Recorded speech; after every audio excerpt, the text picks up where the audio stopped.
Portland, Oregon, and Minneapolis, Minnesota banned single-family zones.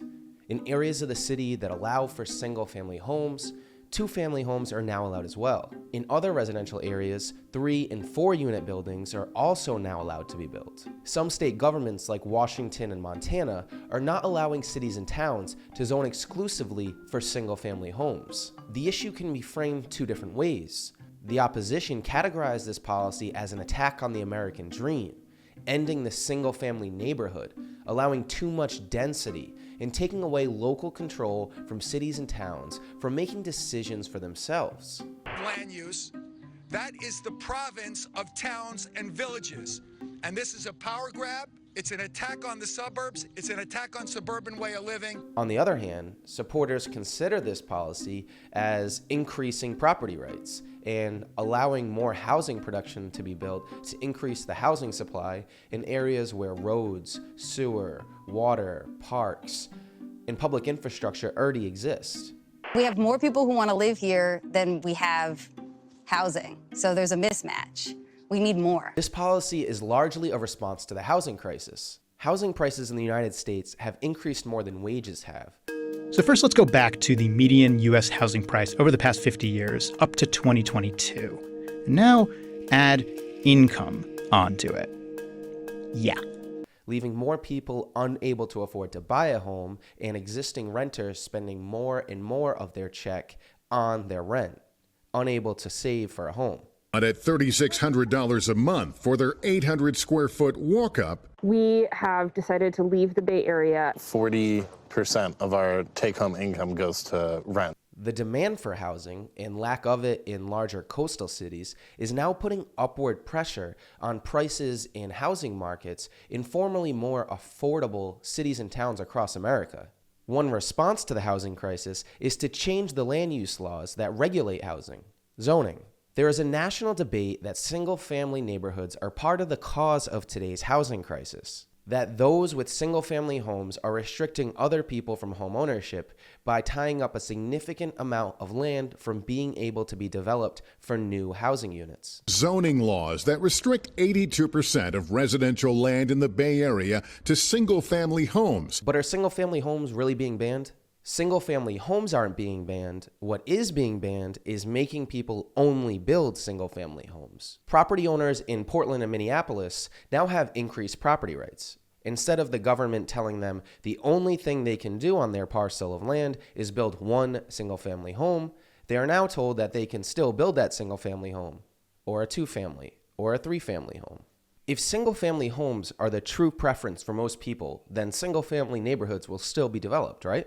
And people won't tear down their existing single-family home to build a 3-unit or a 4-plex, right? These zoning updates don't prohibit people from building single-family homes or entire neighborhoods of single-family homes.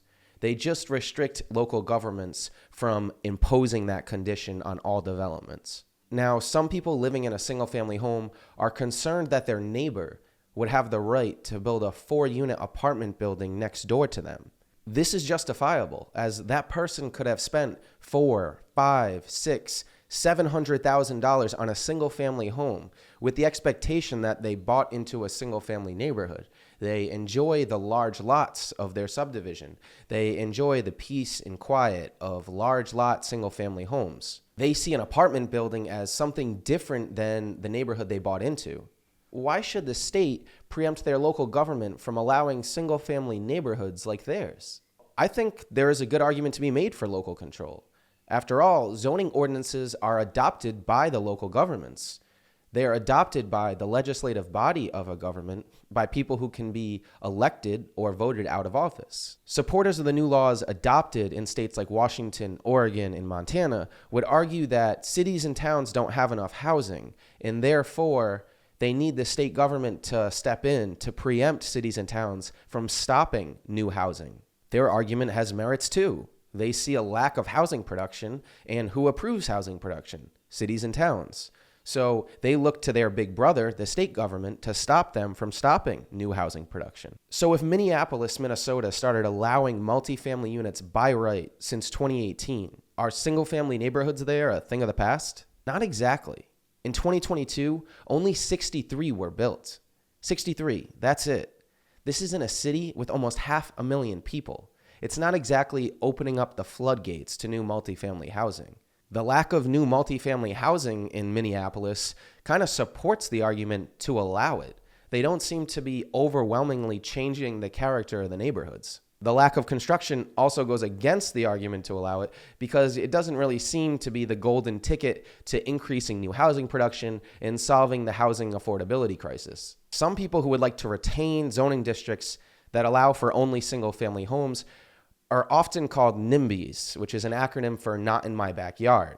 But some of their criticism is justifiable. Some argue the only multifamily housing that is going to occur as a result of these zoning updates is going to be in neighborhoods that are already more dense, that have lower incomes and fewer resources to argue against any of the perceived negative impacts of this style of development. Critics argue that these zoning updates aren't going to have any impact on the more remote, rural, residential, single-family neighborhoods. Now the middle-class family who saved up to buy into a quiet, private, single-family neighborhood is going to be competing for off-street parking with a new 4-unit apartment building next door. Whereas the wealthy single-family neighborhood out on the outskirts of town is never going to realize any of the impacts of these zoning updates. Some critics also argue that developers are really the only ones who benefit from these types of zoning updates because they're now able to buy a single-family home, tear it down, and build a 4-unit apartment building as opposed to the single-family homeowner. Research also suggests that opposition to density is also more than just the NIMBY crowd. Vanderbilt professor Jessica Trustein's research found that opposition to density is nearly universal. Across every demographic subgroup she analyzed, respondents preferred single-family home developments by a wide margin. Relative to single-family homes, apartments are viewed as decreasing property values, increasing crime rates, lowering school quality, increasing traffic, and decreasing desirability. This leads me to another question. Do people inherently prefer living in a single-family home if given the choice?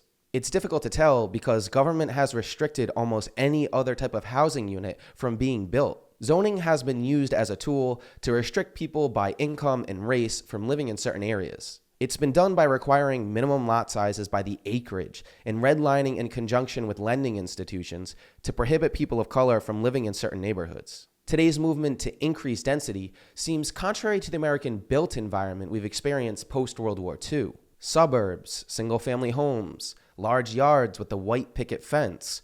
Who's trying to ban that? While zoning has been used historically in negative ways, there is still significant demand to live in single-family suburban neighborhoods, and it still seems to be the dominant preference. Suburbs grew from 13% of the metro population in 1940 to 86% in 2017. It seems clear that people prefer to live in the suburbs, right? One critique I have with this assumption is that people never really had a choice. Yes, suburbs have been built in large quantities, and yes, builders are still building single-family homes, and people are still buying them every day across the United States. However, that is the only type of housing unit the government allows builders to build. What would today's built environment look like if 80% of the land across cities and towns in the United States wasn't restricted from only building one single-family home? It's not single-family homes that are being banned. It's 2, 3, and 4-unit buildings that have been banned. Some cities and towns are now trying to lift that ban. It's also important to remember that mixed use and multifamily housing was the dominant development pattern throughout human civilization. The single-family neighborhood is only around 100 years old. It's a relatively new way of living. Look at mixed-use housing in 27 BC in Rome, up through 1920s United States. That's 2,000 years of mixed-use multifamily living before single-family zoning was ever invented. Updating zoning regulations today is a very complex issue because so many people bought a single-family home into a single-family neighborhood, and there are more direct incentives for them to support the single-family neighborhood than to support allowing increased density. The cons of density are experienced directly by the existing single-family homeowner. This can be in the form of just more people in the neighborhood, a couple more cars on the street, while the benefits of density are experienced indirectly in the form of a place for someone else to live, increased tax revenue in the municipal budget, more local customers, and a replenishing labor force for local businesses. Existing homeowners don't receive the monetary gain of another person being able to live in a home. They only experience the cons of competing with that person for a parking spot on the street. The largest investment most single-family homeowners have is their home.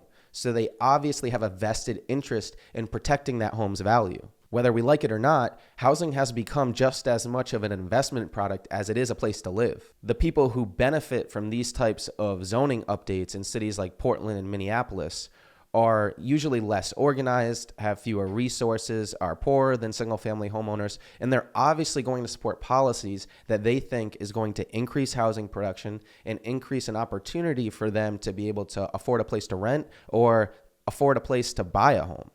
They're going to support policies that they think provide a path for home ownership for them. Please let me know how you think about these regulations so we can learn from each other in the comments. If you're interested in this topic, I highly recommend reading Escaping the Housing Trap by Chuck Marone and Daniel Herridges. This book is really great at explaining today's housing crisis, how we got there, the economics and regulations behind housing, and I'll leave a link to buy this book in the video description. If you're interested in the intersection of economics, government, and planning, subscribe for more videos.